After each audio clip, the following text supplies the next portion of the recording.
बहुत बहुत शुक्रिया अनंत। तो अब से कुछ देर बाद इस एग्जिट पोल का पहला रुझान आपके सामने रखने जा रहे हैं, पहली तस्वीर आपके सामने रखने जाएंगे और हम ये बताएंगे आपको कि पूरे देश की सच्ची तस्वीर क्या है। इस एग्जिट पोल के जरिए साउथ इंडिया जो सबसे बड़ा ठिकाना था न केवल विपक्ष के लिए बल्कि सत्ताधारी दल के लिए भी, उसकी जद्दोजहद थी कि वो ज़्यादा से ज़्यादा सीटें यहाँ से हासिल करे और अपनी पार्टी को मजबूत करे।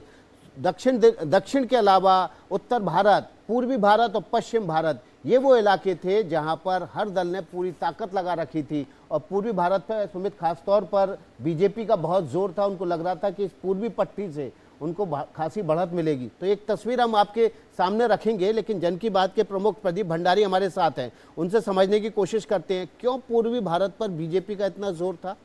देखिए, अगर विकास, क्योंकि वहाँ पे एक्सपेंशन की अपॉर्चुनिटी है, मैं एक सीधा उदाहरण दूंगा। अगर आपको याद होगा तेलंगाना के 2019 चुनाव के नतीजे, उसके पहले असेंबली इलेक्शंस के अंदर भारतीय जनता पार्टी का सिंगल डिजिट वोट शेयर था। जब लोकसभा इलेक्शंस आए तो सिंगल डिजिट वोट शेयर 20% से ज्यादा हो गया और भारतीय जनता पार्टी की 4 सीट आ गई। तेलंगाना के अंदर राजनीति चेंज हो रही है, वहां पे ग्रोथ की अपॉर्चुनिटी है। फॉर एग्जाम्पल में आंध्र प्रदेश की बात करेंगे। आंध्र प्रदेश में जब भी एनडीए साथ में रही है, बीजेपी ने अपना खाता खोला है। पिछली बार वहां नोटा से कम वोट आए थे भारतीय जनता पार्टी को। कर्नाटका हमेशा से उसका हिस्टोरिकल गढ़ रहा है जहां बीजेपी और कांग्रेस के बीच में फाइट रही है। तमिलनाडु पहली बार भारतीय जनता पार्टी एक्सपेरिमेंट कर रही है सिंगुलरली लड़ने के लिए। पिछली बार 2 से 2.5% का वोट शेयर था। तो यहां पे ग्रोथ के चांसेस काफी ज्यादा है और यहां पे बीजेपी के खिलाफ कोई ना स्टेट गवर्नमेंट में मैसिव एंटी इनकम्बेंसी जो हुई थी वो कर्नाटका में कांग्रेस पार्टी के पास आ गई। तो यहां से अगर वो 370 का आंकड़ा छूना चाहते हैं या फुल मेजॉरिटी में पिछली बार से ज्यादा से आना चाहते हैं तो सदर्न इंडिया के अंदर उनको अपनी सीटें बढ़ानी ही होगी। तो क्या बढ़ रही है कि नहीं बढ़ रही है, क्या रुझान क्या दिखे हैं? ये तो क्योंकि वहां सर्वे हो चुके होंगे ना, तो पहले दूसरे तीसरे चरण में चुनाव खत्म हो गए। देखिए, ये मैं आपको जरूर कह सकता हूं कि जितना अभी तक हमने देखा है 2019 से ज्यादा सीटें आने का अनुमान है भारतीय जनता पार्टी। बीजेपी बार बार कहती रही कि वोट परसेंटेज पक्का बढ़ेगा। देखिए, वोट परसेंटेज हर स्टेट में बढ़ रहा है, ये मैं आपको कह सकता हूं। मैं स्टेट वाइज अगर जब आगे जाऊंगा तो क्या जब दक्षिण भारत की बात कर रहे हैं आप, तमिलनाडु की, केरल की बात कर रहे हैं, तो वहां एम फैक्टर उतना कारगर दिखा आपको? देखिए, वहां पे उतना कारगर नहीं है, तभी ये स्वीपिंग सिचुएशंस के अंदर ये स्टेट्स नहीं है भारतीय जनता पार्टी के लिए। और जैसे कि मनीषा जी ने कहा, वहां पे स्टेट लेवल के उधर भी वोट करते हैं। सो फॉर एग्जांपल तमिलनाडु में महिला वोट डीएमके को भी पड़ा है और वहां पे बाकी भी फैक्टर्स हैं। और एक चीज समझिए, 2 तरीके की स्टेट है। एक स्टेट जहां बीजेपी का बेस वोट कुछ नहीं है, एक स्टेट जहां बेस वोट है। तो तमिलनाडु में आपके पास बेस वोट नहीं है तो आप 2% के टेक ऑफ वोट से आगे बढ़ रहे हैं, तो आपको सीट कन्वर्जन में चैलेंज होगा। वेरएज तेलंगाना के अंदर आप ऑलरेडी 20% के वोट से कर रहे हैं तो आपका सीट कन्वर्जन की पॉसिबिलिटी ज्यादा बढ़ती है। तो इस तरीके से 2 स्टेट्स को हमको 2 में बांटना होगा, मोटा मोटा मैं आपके फिगर्स जन की बात की, तमिलनाडु की इसकी आप बातचीत कर रहे थे। एनडीए के खाते में 0 से 5 सीटें, इंडिया ब्लॉक के खाते में 34 से 38 सीटें और एडीएम के 0, अदर के पास 0 से 1 सीटें। ये तमिलनाडु की 39 सीटों का लेखा जोखा पहला आंकड़ा है WBE रिजल्ट पोल्स का, और ये जन की बात का आंकड़ा है। प्रदीप भंडारी यहाँ बैठे। प्रदीप, अब आप समझाइए, 0 से 5 सीटें आप एनडीए को दे रहे हैं, इसमें कौन कौन सी बीजेपी? देखिए, इसमें भारतीय जनता पार्टी कोयम्बटूर और तिरुनेलवेली की जो सीट है वहां पे वो विनिंग पोजीशन में आ सकती है। बहुत नेक एंड नेक कॉन्टेस्ट है और मैं सरप्राइज नहीं होऊंगा कि भारतीय जनता पार्टी अपना आंकड़ा तमिलनाडु के अंदर खोले। अन्नामलाई वाली सीट, जी, कोयम्बटूर अन्नामलाई की सीट और तिरुनेलवेली की सीट। अगर आपको याद होगा, हिस्टोरिकली यहाँ पे भारतीय जनता पार्टी का वोट शेयर 25% प्लस भी रहा है, कई बार 30% प्लस भी रहा है और हिस्टोरिकली सीट जीती भी गई है। तो ये 2 सीट है जहां पे बीजेपी जीत सकती है। उसके अलावा रामनाथपुरम की सीट आती है जहां पे एनडीए के पार्टनर अच्छा कर सकते हैं। तो यहाँ गिनी चुनी सीट है, पर मोटी मोटी बीजेपी का वोट शेयर 2% से स्टेट में 15% से ज्यादा। प्रदीप, मैं कंफ्यूज कर रहा हूं, मुझे क्लियर करिएगा। 0 से 5 और 34 से 38, अगर हम उसको जोड़ते हैं तो रेंज जो बन जाती है, कैसे आप देखते हैं? सीटें तो वहां 39 ही हैं। देखिए, अगर आप इसमें लेके चलेंगे अदर्स के हिसाब से लेंगे, अगर मान लीजिए भारतीय जनता पार्टी, अगर एनडीए जो है वर्स्ट के सिनेरियो 34 का आता है, 34 का आता है, तो जब 34 के ऊपर यूपीए पहुंचेगी या महागठबंधन पहुंचेगा, इंडिया पहुंचेगा, तो भारतीय जनता पार्टी जो है 5 पे पहुंचेगी। तो एक का देखिए, ये दोनों कॉम्पिटिटिव है, तो हमें समझना होगा जब एक इंक्रीज होगा तो दूसरा डिक्रीज होगा। बड़ी बात समझ जी ये है कि इस स्टेट में जो हमारा डेटा सजेस्ट कर रहा है 2% वोट शेयर था बीजेपी का, ये 15% क्रॉस कर रहा है। इंटरेस्टिंग बात है। ये एबीपी न्यूज सी वोटर का सर्वे भी आ गया, बता देते फटाफट।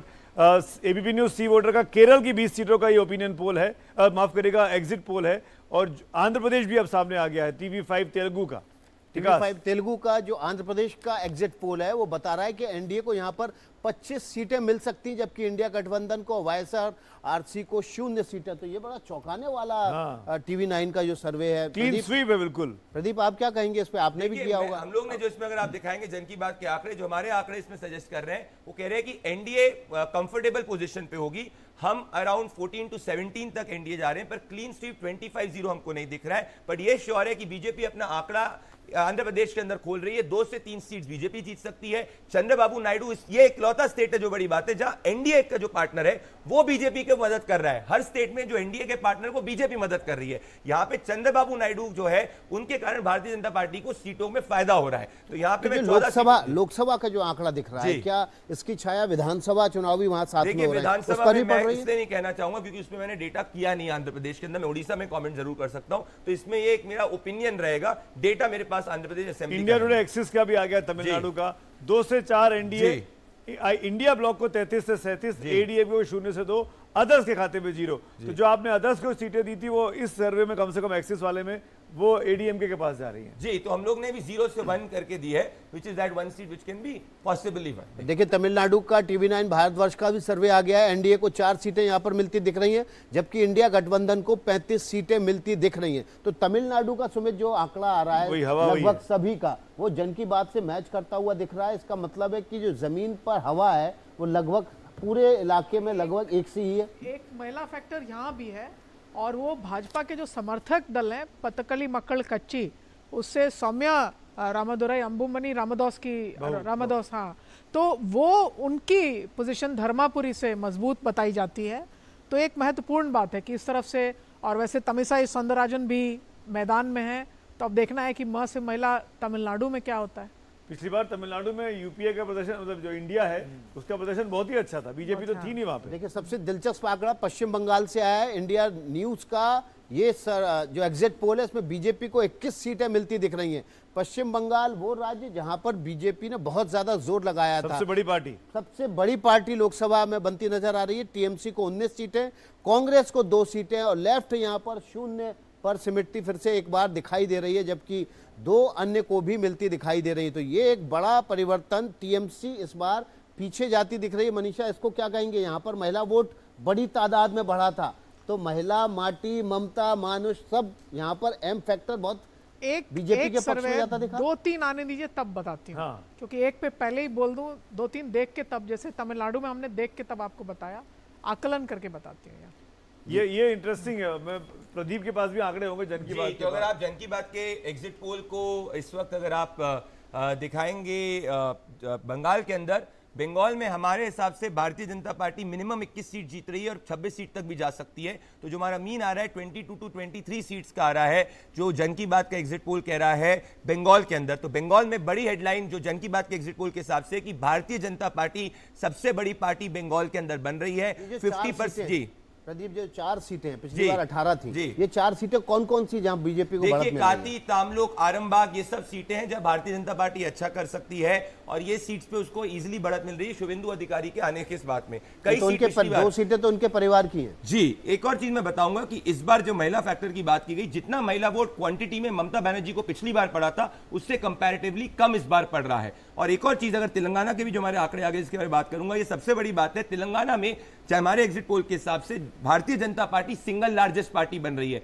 9 मिनिमम सीट और 12 सीट के बीच में भारतीय जनता पार्टी जीत सकती है। 40% से ज्यादा का वोट शेयर आएगा जो तेलंगाना के अंदर हम कह रहे हैं। और यहां बीआरएस जो है वो वाइप आउट की तरफ जा रही है, 0 से 1 सीट जीत सकती है, अगर जीतेगी तो मेदक की सीट। बट ओवरऑल सबसे बड़ा गेन अगर कहीं से हो रहा है सुमित जी, तो तेलंगाना से हो रहा है। और जब हम लोग ने असेंबली का भी जब पोल किया था, तब जो बीआरएस का वोटर भी था वो ये कहता था कि उसको वोट लोकसभा में मोदी को डालना है। तो हाँ, यहाँ पे हम 9 से 12 का देख रहे हैं, और ये मेजर गेन है साउथ के अंदर, जहां से Bharatiya Janata party vote share के साथ सीट शेयर बढ़ा रही है। 4 से 9 से 10 मिनिमम सीट आनी चाहिए, 11 तक भी जा सकती है। मैं एवरेज 10 के राउंड तब है जब अभी 6 महीने पहले सरकार बनी है वहां पर। तो यहाँ फिर तो आलोक शर्मा जी, महिला यहाँ नहीं काम, आलोक शर्मा जी, यहाँ पर जो एम फैक्टर है, महिला फैक्टर, वो चुनाव लड़ता दिख रहा है, बीजेपी के पक्ष में उसका झुकाव दिख रहा है। और उन राज्यों में जहां बीजेपी को बढ़ने की उम्मीद थी, वहां बढ़ती हुई भी दिखाई दे रही है एग्जिट पोल में। क्या कहेंगे आप? देखिए, मुझे लगता है कि एम फैक्टर इंपॉर्टेंट है, इसमें कहीं कोई दो राय नहीं है। पहले भी एम फैक्टर हमेशा से इंपॉर्टेंट था, लेकिन एम फैक्टर एनडीए की तरफ ही रहेगा, इसमें मैं पूरी तरह से संशय है मुझे। मतलब महिलाओं के ऊपर कौन सी ऐसी चीज रही जिसका पॉजिटिव प्रभाव रहा? क्या महंगाई जो बढ़ी उसका सीधा प्रभाव महिलाओं पर नहीं रहा? बेरोजगारी पुरुषों से ज्यादा अगर बढ़ी तो वो महिलाओं में बढ़ी। महिलाओं के ऊपर अत्याचार जो है वो लगातार बढ़ता चला गया। तो कौन सा ऐसा पॉजिटिव फैक्टर था जिसकी वजह से पूरा पैनल ये सोच रहा है कि वो मोदी जी को पूरी तरह से वहां पर महत्वपूर्ण बात कही वोट आलोक देगा? शर्मा जी ने। मनीषा प्रेम आपसे जवाब लेंगे। एम फॉर महंगाई भी है, महंगाई की मार गृहिणी पर सबसे ज्यादा पड़ती है, तो ये महंगाई वाला जो एम फैक्टर है वो महिला के ऊपर कारगर नहीं हुआ? नहीं, कारगर होता है, लेकिन किसी भी राज्य में जहां थोड़े दिन पहले कांग्रेस स्टेट का चुनाव जीती है और अगर राष्ट्रीय चुनाव में महिलाएं उधर दे रही हैं तो महिलाओं को थोड़ा चारा टाइप नहीं समझिए ये कि अभी तक की बड़ी खबर निकलकर जो सामने हाँ। आई है कि तमिलनाडु में जहां पर बीजेपी नहीं थी, इस बार के पोल ऑफ पोल्स में, एग्जिट पोल में यह दिख रहा है कि बीजेपी का खाता वहां खुल सकता है।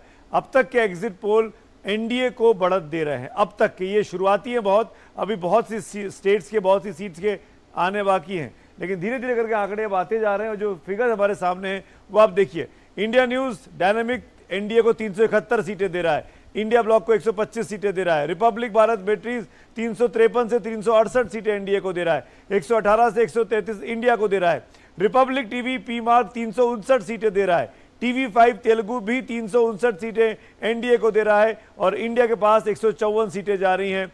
मेरे ख्याल से ये बिल्कुल सेम टू सेम आंकड़ा है रिपब्लिक पी मार्क का और टीवी 5 तेलुगु का। शायद एक ही एजेंसी हो, ये भी हो सकता है, आई डोंट नो, मुझे डिटेल नहीं पता है, पर कुल मिलाकर एनडीए को बढ़त शुरुआती पोल ऑफ पोल्स में दिखाई दे रही है। और जो बात प्रधानमंत्री मोदी ने कही थी 370 और 400 वाली, कम से कम 370 पर एनडीए जरूर पहुंच रहा है। बिल्कुल, और एनडीए की जो उपलब्धि है वो बीजेपी की नहीं है, वो एनडीए की उपलब्धि है कि वो 370 को क्रॉस करते दिख रहा है। जितने सर्वे उसमें से कम इंडिया न्यूज़ का सर्वे तो यही बता रहा है 371 सीटें यहाँ पर उसका एग्जिट पोल में मिलती हुई दिखाई दे रही, जबकि बाकी 3 सर्वे में वो 370 से पीछे। इसमें यह भी इंटरेस्टिंग होगा कि 371 पे बीजेपी की अपनी खुद की कितनी है और इंडिया ब्लॉक में कांग्रेस की अपनी खुद की कितनी है। इस पर भी हम लौटेंगे, एक छोटा सा ब्रेक यहां ले रहे हैं। ब्रेक के बाद तमाम आंकड़े आते जा रहे हैं। प्रदीप भंडारी, मनीषा प्रिया, मिलाल अहमद हमारे साथ बने हुए हैं और पोल ऑफ पोल्स चल रहा है। अच्छा माफ करिएगा, ब्रेक में नहीं जा रहे, कोई बड़ी खबर आ गई। बिल्कुल सुमित, ब्रेक नहीं लेंगे हम यहाँ पर। और हम यहाँ पर देखिए अब लगातार आंकड़े हम अपने दर्शकों के सामने रख रहे हैं और ये आंकड़े ही सबसे ज़्यादा दिलचस्प हैं। हम इन आंकड़ों के जरिए हम आपको बता रहे हैं। देखिए इस वक्त की बड़ी खबर है कि जो कुल मिलाकर आंकड़े आए हैं पोल ऑफ पोल में, उसमें एनडीए को बढ़त मिलती दिखाई दे रही है। और ये बढ़त जो है तेलंगाना से शुरू हुई, तमिलनाडु से शुरू हुई, दक्षिण में बीजेपी का प्रदर्शन पहले से बेहतर भी होता दिखाई दे रहा है। तो ओवरऑल आंकड़े में जो बीजेपी को बढ़त मिलती दिख रही है वो पूर्वी पट्टी और दक्षिण भारत से मिलती हुई दिख रही है। देखिए रिपब्लिक भारत मैट्रिक्स का सर्वे क्या कह रहा है, एग्जिट पोल कह रहा है एनडीए को 353 से 368 सीटें मिलेंगी, इंडिया गठबंधन को 118 से 133 और अन्य को 43 से 48 सीटें मिलती दिखाई दे रही हैं। सुमित, तो जो 272 का आंकड़ा है उससे बहुत आगे एनडीए निकल गया है, 370 के आसपास छूने लगा है। तो 370 जो हटाई थी और नारा दिया था 370 बीजेपी का, एनडीए को मिल गया। वो एक कोई जो जादुई फिगर था वो पूरे के पूरे ब्लॉक के दिमाग में था। हिलाल साहब आपका रिएक्शन है, अभी तक के रुझान एनडीए के पक्ष में और 370 के आसपास। हमको एक तो बात ये माननी पड़ेगी कि ये रुझान है, एग्जिट पोल हैं, ये लोगों से पूछा गया है और उसके आधार पर है। हमेशा एग्जिट पोल बहुत ज़रूरी और बहुत कारगर चीज़ इसलिए होती है कि एक ट्रेंड दिखा देता है, और ट्रेंड मैं इन आंकड़ों पर नहीं जाऊंगा क्योंकि हमको नहीं मालूम कि इनकी पद्धति क्या थी जिसके ज़रिए इन्होंने इन आंकड़ों को इकट्ठा किया, उसके बारे में हमें बोलने का कोई अधिकार नहीं है। मुझे लेकिन ऐसा लगता है कि अगर इस ट्रेंड को मोटे तौर पर देखें तो एक बात साफ है कि एनडीए इंडिया अलायंस से आगे है, ये बात तो स्पष्ट है। अगर हम पूरे पोल ऑफ पोल को देखें तो एक बात तो ये है। दूसरी बात ये कि इसको स्टेट वाइज अगर हम करेंगे तो वो भी काफ़ी हद तक उस रुझान को हम इंगित कर सकते हैं, जैसे कि वोट शेयर वाला। ये बात सही है, वो कितना कन्वर्ट होगा तमिलनाडु में ये अभी हम नहीं कह सकते हैं, लेकिन ये तो तय है कि तमिलनाडु में बीजेपी का वोट शेयर निसंदेह बढ़ेगा। कितनी सीट में बदलता है यह भी कहना मुश्किल है, लेकिन रुझान एक तरह से हम एक बड़ी तस्वीर देने की कोशिश कर रहे हैं। 370 है अगर एनडीए को, तो इसमें आप जितना मन उतना घटा लीजिए। बीजेपी 330 के आसपास होनी चाहिए, तो this is a very high figure. This is a very high figure. So one will have to confidently say that the NDA, जितना भी आप 20 घटा लीजिए, 25 घटा लीजिए, तब भी it's a very confident figure. आप 70 भी घटा लेते तो 300 सीटें. 300 सीटें. Even then you are on a confident figure for the BJP and the NDA. Now that is the baseline from where all this, ये एक baseline बनता है, एक महत्वपूर्ण आंकड़ा है. अब किसी का सही है कि किसी का गलत है, वो उसमें हम जा सकते हैं, और वो एक विश्लेषण है जो कि हम शो के बाद भी कर सकते हैं. आपके 30 सेकंड में उसके लिए क्यों लूं, लेकिन मोटा मोटी बात यह है कि ये आंकड़ा यहाँ पहुंच रहा है. इसके कारण क्या है, क्या राज्य है, किसने दिया किसने नहीं दिया. मैं एक टिप्पणी आपसे बंगाल पे जरूर लेना चाहूंगा. जो 2 सर्वे दिखे उसमें बंगाल में बीजेपी ऊपर दिख रही है टीएमसी से. ये चेंज आप देख रही थी, हो सकता है ऐसा? नहीं, देखिए बंगाल का जहां भी चुनाव बहुत ज्यादा फेजेस में हुए ना, वहां आकलन करना किसी रिसर्चर के लिए बड़ा मुश्किल रहा. शुरू के फेजेस में बीजेपी बड़ी अच्छी थी, बाद के फेजेस में ये बड़ी अच्छी थी. तो हिंदी भाषी बंगाल और बंगाल बिल्कुल. तो अब नहीं, इसके अलावा एक था जंगल महल का इलाका जो झारखंड से सटा, वहां कुछ और नजारा देखने को मिलता था. तो अब बताइए कि उधो मन न भय 10-20 2 महीने के ऊपर कितनी छवियां मैं अपने दिमाग में बना के रखूं. आंकड़ों का जो है उसका ही विश्लेषण हो सकता है. आलोक शर्मा के पास चलना चाहिए हमें. आलोक शर्मा जी, अभी जो आंकड़े आए हैं उसके मुताबिक एनडीए 370 के आसपास जाता दिखाई दे रहा है, जबकि इंडिया गठबंधन 100, 125 और 140 सीटों के आसपास सिमटता दिख रहा है. अब ये तो आप मानेंगे कम से कम एक ट्रेंड पता चल रहा है. देखिए, मुझे लगता है ट्रेंड अगर देखें तो बहुत से एग्जिट पोल में विकास भाई बहुत से आंकड़े उल्टे भी हुए. आप देखिए, हरियाणा में इन्हीं में से एक ने दिखाया था कि अब की बार जो है वो 80 के पार थी, 83 सीट दिखाई थी, और हरियाणा में बीजेपी की आई पिछले विधानसभा में 40 थी. तो मुझे लगता है कि इन आंकड़े केवल आंकड़े हैं. ये हमारा जो इंटरनल सर्वे कह रहा है वो 295 सीटें इंडिया गठबंधन लेकर जा रहा है. आप 25 की 25 सीटें जिस तरह से आंध्रा में दिखा रहे हैं, मुझे नहीं लगता किसी भी रूप में एनडीए को वहां पर 25 की 25 सीट मिलने जा रही है. कई राज्यों में बहुत क्लियर ग्राउंड पर जो रिजल्ट दिख रहा है वो उससे कहीं ना कहीं मैच नहीं कर रहा है. मुझे लगता है कि हमें 2 दिन 3 दिन इंतजार करना चाहिए. बिहार में भी 2015 में हम और सुमित भाई साथ बैठे थे, सरकार बन रही थी, और फिर उसके बाद क्या हुआ. लेकिन मैं फिर कहूंगा कि इस बार चुनाव मुद्दों पर लड़ा गया, और जिस तरह से मुद्दों पर चुनाव लड़ा गया है, एनडीए का वापस आना मुश्किल है. अभी तो खैर आप कह सकते हैं हम 4 तारीख को आपको दोबारा बुलाएंगे और फिर आपसे बात करेंगे जब नतीजे सामने आएंगे, आलोक जी. लेकिन एक चीज मैं जानना चाह रहा हूं, एक चीज जो मैं जानना चाह रहा हूं और शायद आप इसको बेहतरी से समझा पाए. एक कांग्रेस पार्टी ने अपना न्याय पत्र निकाला, अखिलेश यादव का अपना मैनिफेस्टो था, तेजस्वी का अपना था. आपको लगता नहीं है कि आपको एक कॉमन मिनिमम प्रोग्राम एक रखना चाहिए था चुनाव के पहले? चेहरा ना रखते, चेहरा आप कह देते कि सांसद चुनेंगे, जो आपने कहा भी, पर एक जनता को पता तो होता नीतियां क्या होंगी नई सरकार की.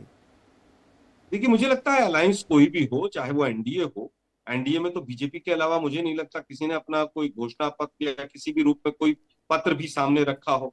हाँ, यहाँ पर स्वतंत्रता थी जरूर कि अगर वहां पर राज्यों में, क्योंकि रीजनल पार्टीज हैं, राज्यों से स्पेसिफिक कोई चीज है या उनके माइंड में कोई चीज है, तो उन्होंने उसको उठाया है. शायद वो चीज नेशनल लेवल पे हम नहीं कर सकते थे. तो मुझे नहीं लगता कि आलोक जी, बीच में टोक रहा हूं आपको. जन की बात के पूरे आंकड़े हमारे पास आ गए हैं, प्रदीप भंडारी बैठे हुए हैं.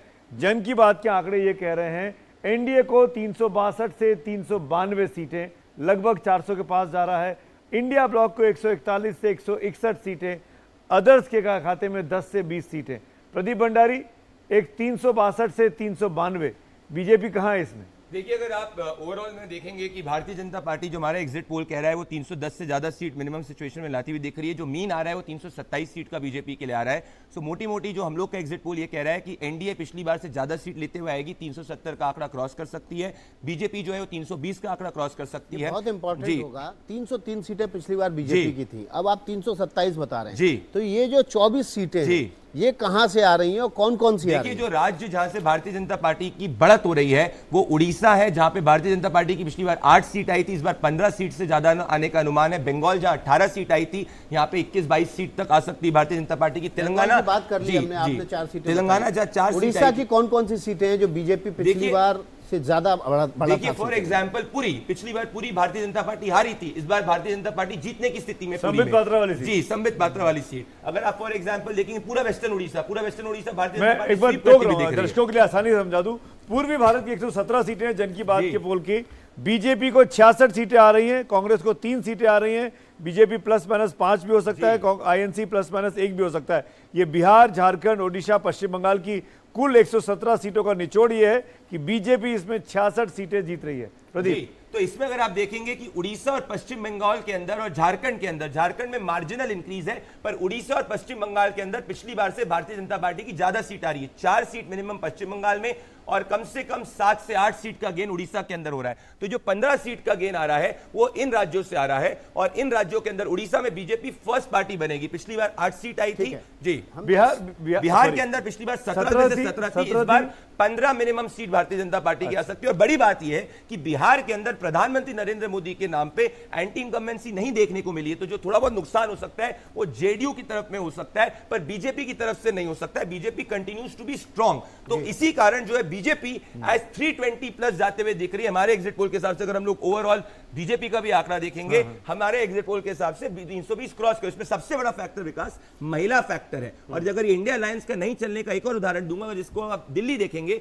तो दिल्ली के अंदर 7 सीट में बीजेपी जीतने के अनुमान पे, नॉर्थ ईस्ट से लेकर ईस्ट के अंदर, क्योंकि वहां कंप्लीट वोट ट्रांसफर कांग्रेस और आम आदमी पार्टी के बीच में नहीं हुआ है। अगर पूर्वोत्तर देखेंगे तो पूर्वोत्तर के अंदर बीजेपी 9 सीट असम के अंदर जीत रही है, 2 सीट त्रिपुरा के अंदर जीत रही है, तो यहां पे उसकी डोमिनेशन मेंटेन्ड है। मणिपुर है कि नहीं इसमें? मणिपुर में 1 सीट जीतेगी बीजेपी, जहां पे मैती डोमिनेटेड जो सीट है वो इनर मणिपुर की सीट में बीजेपी आगे है। दूसरी सीट पे कांग्रेस जीत सकती है या अलायंस पार्टनर जीत सकती है, तो 1 सीट पे बीजेपी अभी बनी हुई है। अब अगर आप ये केंद्र शासित प्रदेश देखेंगे तो इसमें 7 में से 60 सीट दिल्ली की जीती जा रही है। चंडीगढ़ की सीट कम मार्जिन से है पर आगे बढ़ेगी। और ये जो बाकी के है, बाकी के अंदर जो अपने दादरा नागर दमन एंड दीन, लक्षद्वीप में अलायंस पार्टनर लड़ रहे हैं, यहां पे भी पिछली बार जो हारी गई थी सीट बहुत मार्जिनल इससे हुआ था। और ये दक्षिण भारत में मैं जो नॉर्थ वर्सेस साउथ डिवाइड की बात कर रहा हूं सुमित जी, यहां आप देखेंगे कि तेलंगाना में 10 सीट का अनुमान है, तो वहां आप विकास जी जो बात कर रहे थे 6 सीट का गेन देखने को मिला है। कर्नाटका में वहां पे लॉस देखने को मिला है, पिछली बार 25 सीट थी, कर्नाटका में 19 से 20 सीट आ सकती है। यह एक स्टेट है जब कांग्रेस पार्टी राइज कर सकती है।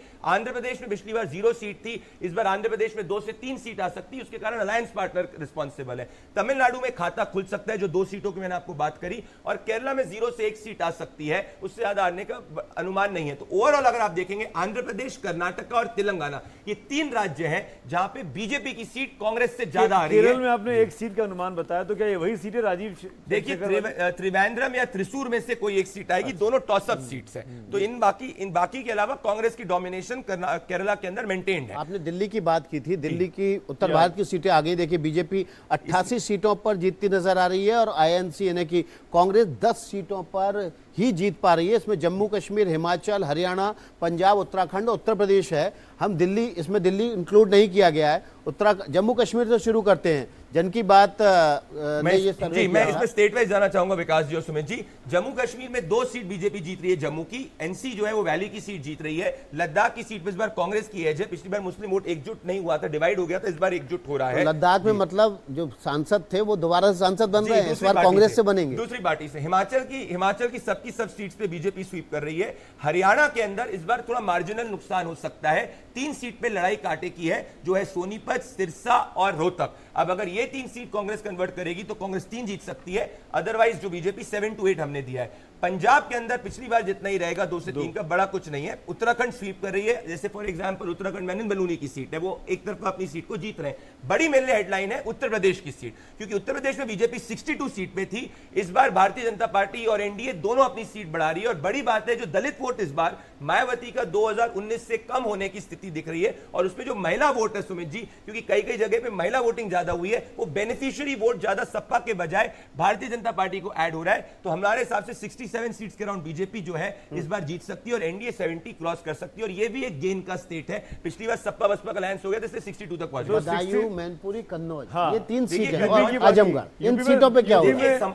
सपा कौन कौन सी सीटें जीत रही है? देखिए संभल हो गया, संभल के अंदर जो है वहां पे डेमोग्राफी जो है वो नगीना हो गया, मुरादाबाद हो गया, ये सीट्स जो है। अब जैसे आपने कन्नौज में बात करी, अब ये टॉस सीट है, इसमें कोई लिख के नहीं दे सकता कि 1 लाख से ज्यादा मार्जिन से जो ना इधर भारतीय जनता पार्टी जीत सकती है ना अखिलेश यादव जीत सकते हैं। तो हम लोग ने अभी तो इसको टॉसअप सीट में रखा हुआ है और इसीलिए वो रेंज है। उसके बाद ओवरऑल अगर आप पूर्वांचल के अंदर देखेंगे तो अगर मैं घोसी और गाजीपुर को हटा दूं जहां पे फाइट देखने को मिली है, बाकी सब सीट क्लियर। इनफैक्ट बनारस में देखिए अमेठी के अंदर भारतीय जनता पार्टी जीत रही है, हमारे ओपिनियन, हमारे एग्जिट पोल के हिसाब से। सीट को अमेठी के अंदर भारतीय जनता पार्टी जीत रही है। रायबरेली के अंदर हम लोग थोड़ा एज कांग्रेस पार्टी को दे रहे हैं हमारे एग्जिट पोल के हिसाब से। एक बात बताइए प्रदीप जी, जहां बीजेपी जीत रही है तो आप कह रहे हैं शॉर्ट जीत रही है, और जहां लेफ्ट जीत मतलब अपोजिशन जीत रहा होता है तो आप कहते हैं कि चीज सीट फंसी हुई है, यही पूरे अगर वो जीतेंगे तो 2000-5000 से जीतेंगे। देखिए लोकसभा के अंदर 50,000 की जीत भी कम जीत होती है मेरे हिसाब से, क्योंकि 50,000 मींस 25,000 वोट को शिफ्ट। मैं बताऊं क्यों बोल रहा हूं, क्योंकि बीजेपी बेस वोट ऐड कर रही है। जो ऑपोजिशन जीत रहा है वो सिर्फ अपने कैंडिडेट के दम पे जीत रहा है, barring apart state like Kerala, जहां पे मान लीजिए जो पूरी की पूरी यूडीएफ आती है उसका बेस वोट है, तो वहां मैं कह रहा हूं एक तरफा जीत रही है। मैंने वहां पे नहीं बोला कि एक जीत सकती है। वहीं उत्तर प्रदेश में बीजेपी बेस वोट 50% पे एनडीए, तो वहां अगर ऑपोजिशन को स्नैच करना है तो उसको पूरा अपने लोकल फैक्टर्स के ऊपर पुल करना पड़ेगा या कास्ट के ऊपर पुल करना होगा। इसीलिए मैं ये कह रहा हूं। In fact Banaras for example, Banaras में पिछली बार से ज्यादा मार्जिन से प्रधानमंत्री नरेंद्र मोदी हमारे एग्जिट पोल के हिसाब से जीतते हुए दिख रहे हैं। तो मैं ये कह रहा हूं कि बीजेपी का मैं एक डेटा पॉइंट दूंगा, 7 करोड़ 80 लाख वोट था 2009 में, वो बढ़ के हुआ 2014 के अंदर 15 करोड़, फिर बढ़ के हुआ 2009 जी सॉरी कहां की बात कर रहे हैं, ओवरऑल 7 करोड़ 80 लाख वोट था 2009 में, बढ़ के हुआ 15 करोड़ 2014 में, बढ़ के हुआ 22 करोड़ 2019 में, और इस बार हमारा अनुमान है बढ़ के 24-25 करोड़ हो सकते हैं। और बीजेपी का जो वोट शेयर 31 से 37% तक हुआ था, हमारे हिसाब से 40% क्रॉस कर रहा है। ये जो आपकी बात में इंडिया ब्लॉक की 141 से 161 सीटें, इसमें कांग्रेस कहां है? कांग्रेस इसमें हमारे हिसाब से मिड 50s के अंदर रहने वाली है। कांग्रेस 60 का आंकड़ा क्रॉस करने मुश्किल है, हो सकता है पिछली बार से 3-4 सीट ऊपर हो जाए, 1-2 नीचे हो जाए। इसमें कांग्रेस का मैं बताऊंगा क्यों। 50% सीट्स कांग्रेस पार्टी ने पिछली बार केरला और पंजाब से जीती थी। इस बार पंजाब में पिछली बार 8 सीट कांग्रेस पार्टी जीती थी, इस बार 8 से कम सीट जीती, क्योंकि वहां आम आदमी पार्टी उसके वोट के अंदर डेंट करती है। मतलब आप ये कह रहे हैं कि विपक्ष के नेता का जो पद है वो भी इस बार कांग्रेस के लिए दूर की कौड़ी साबित होगा? हो सकता है अच्छा, 60 सीट का आंकड़ा क्रॉस करना बहुत मुश्किल है, करेगी भी तो 60 और 62 तक करेगी, तो मैं कांग्रेस को मिड 50s में लेते हुए चल रहा हूं। पिछली बार भी राजस्थान की बात, मध्य प्रदेश छत्तीसगढ़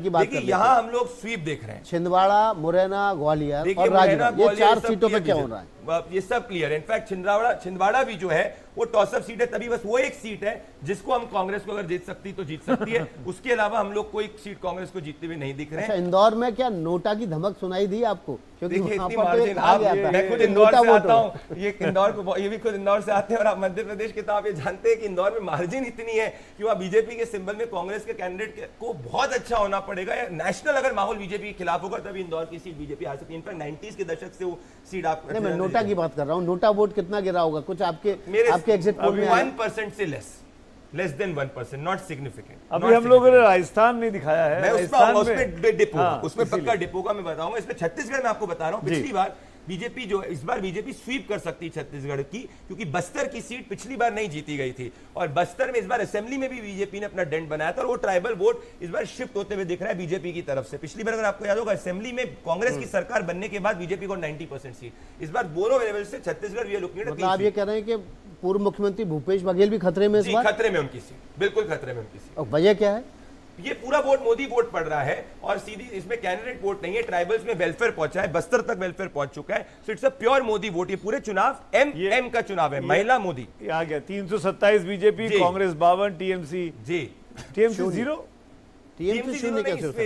थोड़ा सा कुछ ग्राफिक में दिक्कत होगा, इससे चीज कर देंगे। बेसिकली हमने सिर्फ बीजेपी कांग्रेस दिखाया था, टीएमसी की सीट जो है वो 16 से ऊपर आने का है, तो सिर्फ बीजेपी और कांग्रेस जो है वो उसमें आप लेंगे। तो इसमें आपने राजस्थान की बात की, राजस्थान में 4 से 5 सीट खतरे में है, जिसमें हमारे हिसाब से 2 से 3 फिर आप बोल रहे हैं बीजेपी की सीट आप खतरे में बताते हैं? नहीं है, बीजेपी को आप हारते हुए नहीं बताते। हारी तो रही है, आप अगर राजस्थान में देखेंगे 22, इसीलिए मैं बताता हूं, अगर आप राजस्थान का मार्जिन खोलेंगे एक बार, राजस्थान खोलेंगे, बाड़मेर, झुंझुनू, चूरू और सीकर, देखिए दौसा के साथ में बाड़मेर के साथ में चूरू के साथ में झुंझुनू, ये 4 सीट खतरे में, जिसमें से कंफर्म बाड़मेर हम लोग मान लीजिए बाड़मेर कांग्रेस की तरफ जीतती हुई दिख रही है। इसके साथ में दौसा, झुंझुनू, चूरू, ये सब रविंद्र भाटी का तो बड़ा जलवा दिखाई दे रहा था, लग रहा था रविंद्र भाटी जीतेंगे, कांग्रेस को फायदा हुआ है। तो इसका मतलब मुस्लिम वोट पोलराइज हुआ कांग्रेस के कैंडिडेट के पक्ष में, कांग्रेस ही जीत रही है। नहीं, पर वहां पे कांग्रेस को फायदा होता है। ना जी ना, महिलाओं पे बहुत मेहरबान, एक यूथ आइकन भी चला दीजिए। तो इसमें बड़ी बात मैं कहूंगा सुमित जी, अगर आप रेंज देखेंगे, आपने बोला जी वैभव गहलोत, मुश्किल है उनको सीट जीतना, बहुत मुश्किल है, पिछली बार भी मुश्किल था। मैं आपको यही कह रहा हूं, एक चीज लॉजिक समझिए, जहां लोकल फैक्टर्स बहुत हावी हो रहे हैं वो सीट बीजेपी हार रही है, क्योंकि वहां पे मोदी फैक्टर की लोकल चीज चल रही है। ओवरऑल इलेक्शन 2M का है, महिला मेकिंग नरेंद्र मोदी विन, क्योंकि 50% इलेक्टोरेट है। जहां लोकल फैक्टर्स, तो अगर राजस्थान में आप देखेंगे हम कोई 25 में से 25 नहीं दे रहे हैं, हम कह रहे हैं 21 से 22 सीट आ सकती है। दैट इज वेरी, तो 3 सीट जो हम लोग कह रहे हैं जैसे बाड़मेर और बाकी 2 सीट वो हारी जा सकती है। तो बाड़मेर में लोकल फैक्टर था, रविंद्र भाटी एक लोकल फैक्टर था, वो उसकी पॉपुलैरिटी थी, वो उभरा, विधायक भी बना हुआ था, तो एक सीट का लोकल फैक्टर ये था। लेकिन चुरू पर, सीकर पर, झुंझुनू में और दौसा में क्या लोकल फैक्टर? देखिए लोकल नहीं, वहां पे जो कैंडिडेट के टिकट वितरण हुआ, वहां जाट नॉन जाट पोलराइजेशन जो हुआ, वहां पे कास्ट चली, शुरू वही सीट राहुल कासरा वाली। पर इसमें एक बात, बड़ी बात बोलूं मैं आपको, सुनिए, एक इन सब सीट में बड़ी बात ये है कि मार्जिन ऑफ जो पिछली बार विक्ट्री बीजेपी की थी वो 2 लाख 2.5 लाख प्लस है। तो आप मुझसे बोल रहे हैं कि आप टॉस की क्यों बात कर रहे हैं, क्योंकि 3.5 लाख वोट की मार्जिन को शिफ्ट करना और जीत करना एक वेव इलेक्शन के अंदर मुश्किल है। Had it not been a wave election, जैसे झारखंड असेंबली इलेक्शन था, मैं आपको बोल देता जिसके अंदर बीजेपी जो उस वक्त हारी थी, उस वक्त जाके वेव इलेक्शन, बिगर वेव, महिला वेव फॉर प्रधानमंत्री Narendra Modi, 50% electorate, rural areas के अंदर इनफैक्ट ज्यादा, 65% से ज्यादा जो वेलफेयर वोट पड़ रहा है, और अर्बन एरिया के अंदर एस्पिरेशनल। फॉर एग्जांपल मुंबई के अंदर अगर आप देखेंगे बीजेपी अपनी सब सीट जीतती हुई दिख रही है। एक सीट जो है जहां पे एकनाथ शिंदे वर्सेस जो अरविंद सावंत की सीट है वो सिर्फ एक टॉस अप सीट है, बाकी सब सीट पे क्लैरिटी। तो अर्बन वोटर के अंदर भी, महिला के अंदर एस्पिरेशनल। महाराष्ट्र की बात की तो महाराष्ट्र के बारे में ये बताइए, एकनाथ शिंदे की शिवसेना और अजीत पवार की एनसीपी को कहां पे खड़े हुए हैं? जी महाराष्ट्र में अजीत पवार और एकनाथ शिंदे के आने से फायदा हुआ कि नुकसान हुआ? बीच में सुमित रोकेंगे, इस समय एग्जिट पोल ब्रेकिंग है। जन की बात के मुताबिक दिल्ली में 7 सीटें बीजेपी जीतती नजर आ रही है। जन की बात के मुताबिक एनडीए 400 के करीब भी जाता दिखाई दे रहा है। जन की बात के एग्जिट पोल की ये बड़ी खबरें, बड़ी बातें हम आपके सामने रख रहे हैं। एनडीए को 362 से 392 सीटें लोकसभा में मिलती हुई दिखाई दे रही हैं, जबकि उत्तराखंड में बीजेपी फिर से क्लीन स्वीप की ओर बढ़ती नजर आ रही है। सुमित, यहाँ पर अनिल बलूनी आपके दोस्त हैं और वो जीतते नजर आ रहे हैं। मतलब उनको तो जीतना भी चाहिए, जिस तरह की वो कॉन्फिडेंस दिखाई दे रहे थे। लेकिन अमेठी में स्मृति ईरानी फिर बीजेपी जीत रही है, ये भी एक इंटरेस्टिंग फैक्ट है। यहाँ पर कुछ इंपॉर्टेंट चीजें ब्रेकिंग न्यूज में चल रही है इस वक्त आपके सामने। प्रधानमंत्री मोदी का मार्जिन जीत का और बढ़ने वाला है, जैसा कि जन की बात के प्रदीप भंडारी बता रहे थे। पिछली बार 4.25 लाख के आसपास था, इस बार अज्यूम किया जा रहा है कि 6 लाख क्रॉस कर जाएगा। 5 लाख क्रॉस करने की गारंटी है जो उसमें जब क्या होता है, कोई चुनाव में अपस्विंग होता है तो हमने पिछले पास से देखा है अपस्विंग बहुत ज्यादा होता है, जब डाउन स्विंग होता है तो काफी ज्यादा डाउन स्विंग होता है। ये 14 के बाद कोई भी इलेक्शन के अंदर आप नतीजों को देख लीजिए। तो दिल्ली में मैं बड़ी बात कहूंगा, अगर आप एक उसमें कन्हैया कुमार हार रहे, उसमें चीज में आपको कितना बड़ा अंतर है, 70-60,000 to 1.5 लाख के बीच में। एक चीज मैं बड़ी बात आपको कहूंगा इसमें सुमित जी, अगर मैं कांग्रेस और आम आदमी पार्टी के वोट शेयर को 19 के हिसाब से कंप्लीटली भी ट्रांसफर कर दूं, तब भी जाके कोई भी सीट पे उनका वोट शेयर बीजेपी से क्रॉस नहीं कर रहा। मतलब अभी एक मिनट, असेंबली इलेक्शन भी तो होते हैं, आप अपने हिसाब से आप जोड़ दो वहां, लेकिन असेंबली में उल्टा होता है, तो समझाओ ना। तो मनीषा जी ने बड़ी सही बात की, तो वोट ट्रांसफर भी नहीं हो रहा, आप ये कह रहे हैं। लोग देखिए दिल्ली जैसे मनीषा जी लड़ाई करते हैं ना दोनों एक दूसरे से, कैसे? देखिए मनीषा जी बिल्कुल सही बात कह रही है। जब दिल्ली के अंदर वही 7 सीट पे लोग मोदी फैक्टर को देखते हैं लोकसभा में,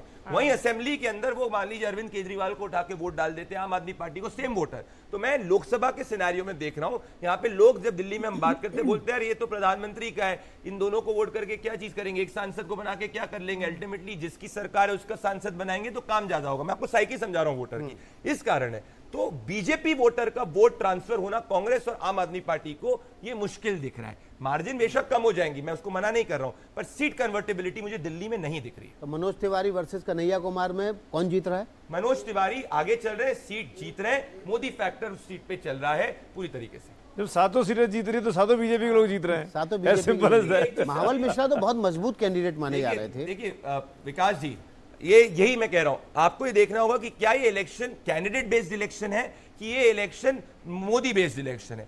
हमारे हिसाब से ग्राउंड पे जो वोट पड़ रहा है, जो वोटर ने कहा है, वो मोदी बेस्ड इलेक्शन पे वोट पड़ा है। तो जहां जैसे भाटी की सीट पर जहां कैंडिडेट बहुत बड़ा हावी फैक्टर हो जाता है, या बीजेपी का बेस वोट नहीं होता है, जैसे कई स्टेट सदर्न इंडिया के अंदर, वहां पे वो सीट्स नहीं कन्वर्ट कर पाती है। तो मोटी मोटी गणित ये कैंडिडेट बेस्ड चुनाव है ही नहीं। अब आप 2-3 टिपिकल सीटें पूछ रहा हूं मैं आपसे। बारामती में क्या हो रहा है? Sunetra versus Supriya Sule. Neck and neck seat है। मैं आपको बताऊं, देखिए यहाँ तो एम फैक्टर दे दो। ये मैं बताऊं, देखिए अब मैं कह रहा हूं, देखिए मैं महिलाएं इतने उदार मन से वोट देती हैं। देखिए अगर मैं आपको गट फीलिंग, देखिए मैं गट दोनों तरफ महिला है, किसी एक को तो दे दो।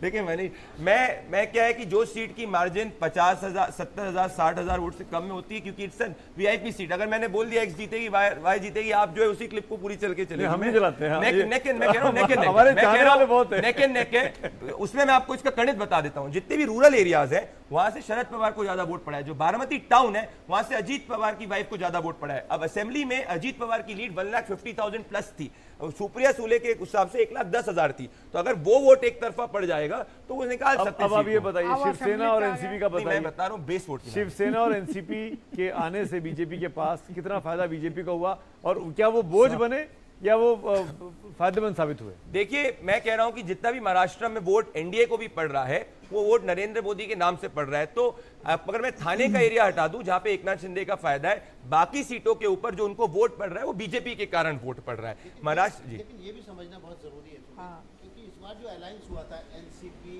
और शिवसेना बीजेपी, इसमें एनसीपी का वोटर जो है वो कभी भी शिवसेना या बीजेपी के पक्ष में नहीं गया। नेचुरल अलायंस नहीं माना। Absolutely yes. क्या वोट ट्रांसफर हो पाया? नहीं पूरी तरीके से हो पाया। मैं कह रहा हूं देखिए दो तरीके के अलायंसेस होते हैं, एक अलायंस ऑफ कंपल्शन और एक ऑर्गेनिक अलायंस।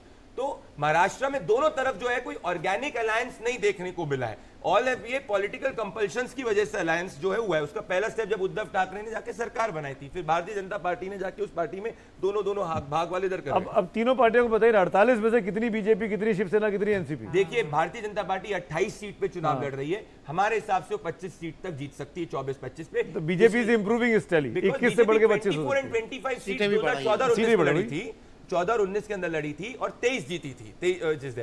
तो हम उससे ऊपर बढ़ते हुए दिख रहे हैं। हमको 7-8 सीट्स का लॉस नहीं दिख रहा है। हमें बीजेपी महाराष्ट्र में अपनी टैली बेटर करती हुई दिख रही है, भले वो एक सीट से करे 2 सीट से। शिवसेना, अब अगर मैं बात करूं एकनाथ शिंदे की पार्टी की, तो वहां एनडीए को लॉस होते हुए दिख रहा है। जहां पे जो लार्जर लॉस है वहां हो सकता है। तो अगर मान लीजिए उसकी around 8 to 9 seats is what हम लेके इस वक्त चल रहे हैं, बढ़ भी सकती है बट 8 सीट, तो वहां से 5-6 सीट का लॉस हो रहा है। तो ओवरऑल एनडीए जो 41 पे पहुंचा था, हमारे हिसाब से वो 35 to 40 के बीच में लैंड करेगा, जब बीजेपी स्टेबलाइजेशन में शिंदे जो है मूव डाउन कर सकते हैं। ब्रेक लेने से पहले 3 सीटों का ले लेते हैं हिसाब किताब। दुर्गापुर जहां से कीर्ति आजाद लड़ रहे हैं, दुर्गापुर सीट, आसनसोल जहां से शत्रुघ्न सिन्हा लड़ रहे हैं, और काराकाट बिहार की सीट जहां से पवन सिंह चुनाव लड़ रहे हैं। इन तीनों सीटों पर क्या होने जा रहा है?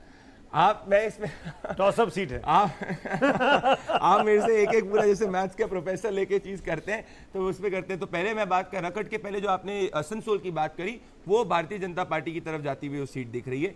काराकट की बात करूं तो वहां पे जेडीयू का जीतना मुश्किल है। वो हम लोग ने इस वक्त गठबंधन की तरफ में जी, मैं गठबंधन की तरफ में जो अलायंस हम लोग ने गठबंधन की तरफ दिया है। देखिए हम बीजेपी को वो सीट दे रहे हैं, मैं आपको बताऊं रेंज का क्या है, वो हम बीजेपी को सीट दे रहे हैं जहां पे हमको क्लियर मैंडेट दिख रही है, एनडीए को भी क्लियर मैंडेट दिख रही है। तो ये मोटी बात है। बाकी दुर्गापुर की बात करी जाए, वहां हम लोग के एनडीए के हिसाब से आगे बढ़ते हुए दिख रही है। तो कुल मिलाकर बहुत ही दिलचस्प है। जन की बात के तमाम आंकड़े आपने देखिए, पहली बार स्टेट वाइज डिटेल और सीट वाइज चीजें भी प्रदीप भंडारी ने बता के अपनी गर्दन फंसा दी है। अब प्रदीप भंडारी के ये जो आंकड़े हैं, ये जो बातचीत है, ये कितनी वायरल होती है तो आगे वक्त बताएगा।